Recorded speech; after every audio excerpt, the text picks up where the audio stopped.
The Lord be with you. And with your spirit. A reading from the Holy Gospel according to St. Luke. Glory to you, O Lord.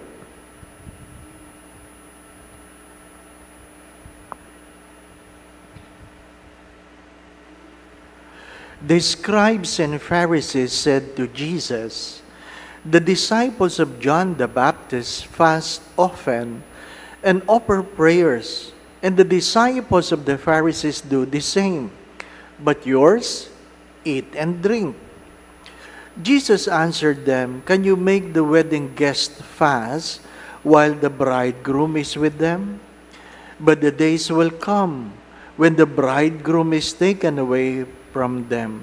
Then they will fast on those days." And he also told them a parable. "No one tears a piece from a new cloth to patch an old one. Otherwise, he will tear the new, and the piece from it will not match the old cloth. Likewise, no one pours new wine into old wineskins. Otherwise, the new wine will burst the skins, it will spill, and the skins will be ruined.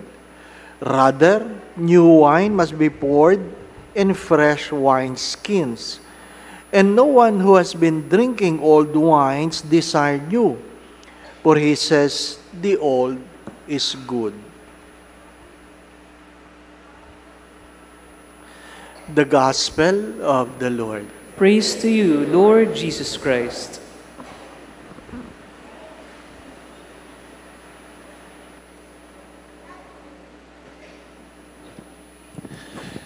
The late John Paul II, now saint, go to confession every day. He goes to confession every day. And because some people learned about it, they go also to confession every day.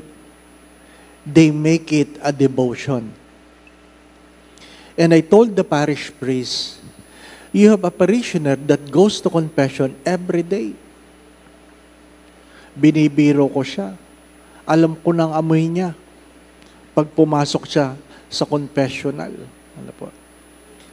Tapos sabi niya, kilala ko yung mga yan. Sabi ko, anong ginagawa mo? Minsan sinabi ko, ang penance mo, 1 month kang hindi mangungumpisal. The gospel speaks of fasting. And people were complaining, why your disciples are not fasting while the disciples of John and the Pharisees do fast? What is Jesus trying to tell them? The answer is in the first reading. Be stewards of the mysteries of God. What is the mysteries of God? Life, death, and resurrection. That is the mystery of God. If there is something you value with regard to your faith, it is God, not the rituals. Not the rituals.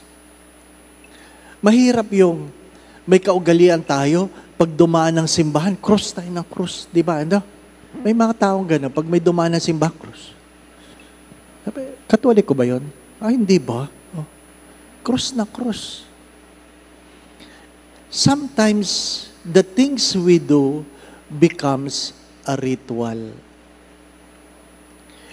Hindi na yan nagpapaalala tungkol sa misteryo ng Diyos.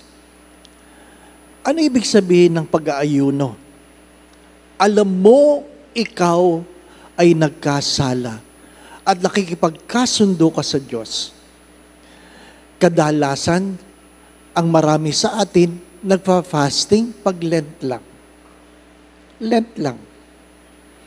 Pagka Biyernes lang. Yung iba naman, basta Biyernes. Hindi po ba, ano? Naging kaugalian, naging ritual. Malayo na sa dahilan. Merong kwento isang monasteryo kung saan yung kanilang abot, yung head ng monastery, may alagang pusa.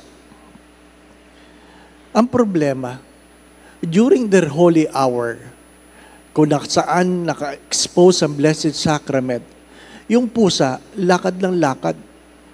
Nandun sa harapan. Ginagalaw-galaw yung monstrance. Kaya ang sabi ng abot, pag tayo ay merong adoration, itali ang pusa. Itali ang pusa. So natandaan lahat yun. Kaya may adoration, hinahanap yung pusa. Tinatali. Namatay ang abot, buhay pa ang pusa.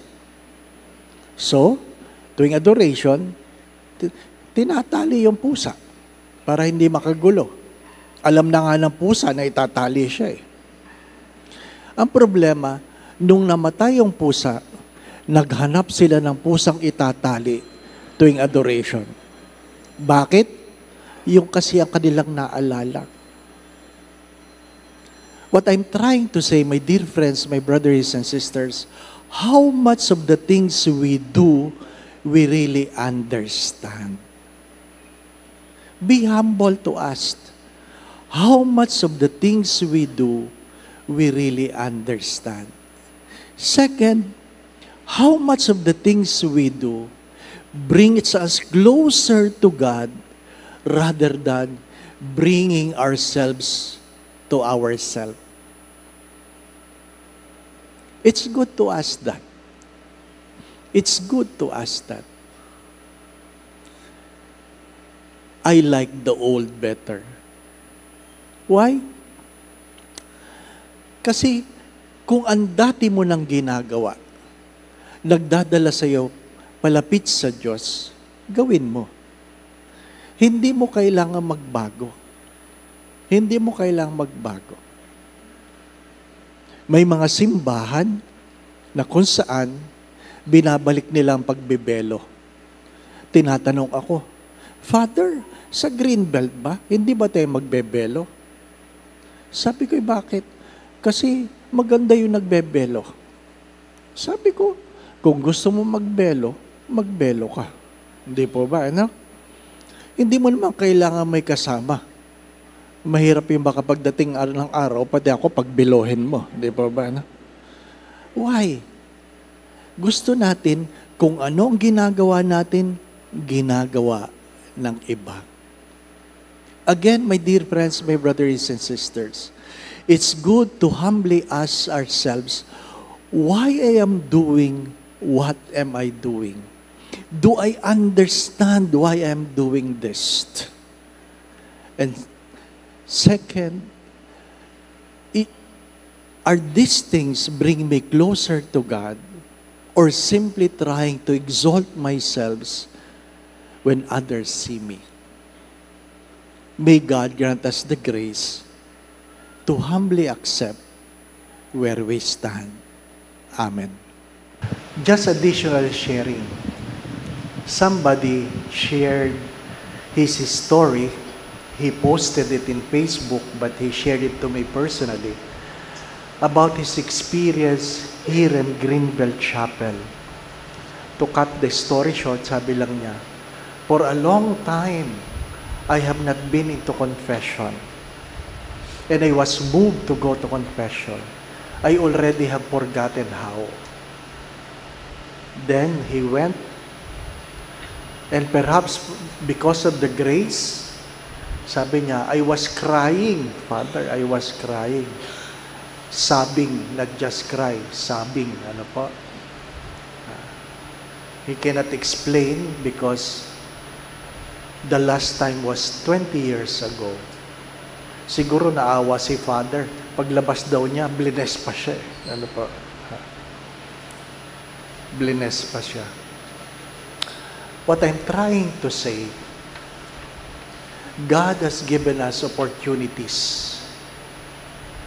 But please, my dear friends, my brothers and sisters, let this experience be a moment of conversion, not just trying to memorize that rituals. Go beyond the rituals. Go beyond the practices. What is important is what is in our hearts. What is in our hearts.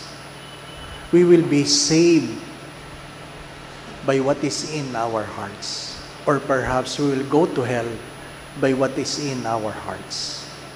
Go beyond the rituals. Be stewards of the mysteries of God. The life, death, and resurrection of Christ. Let us all rise. The Lord be with you. And with your spirit. And may Almighty God bless you and your family, the Father, the Son, and the Holy Spirit. Amen. Go now in peace to love and serve the Lord. Thanks be to God.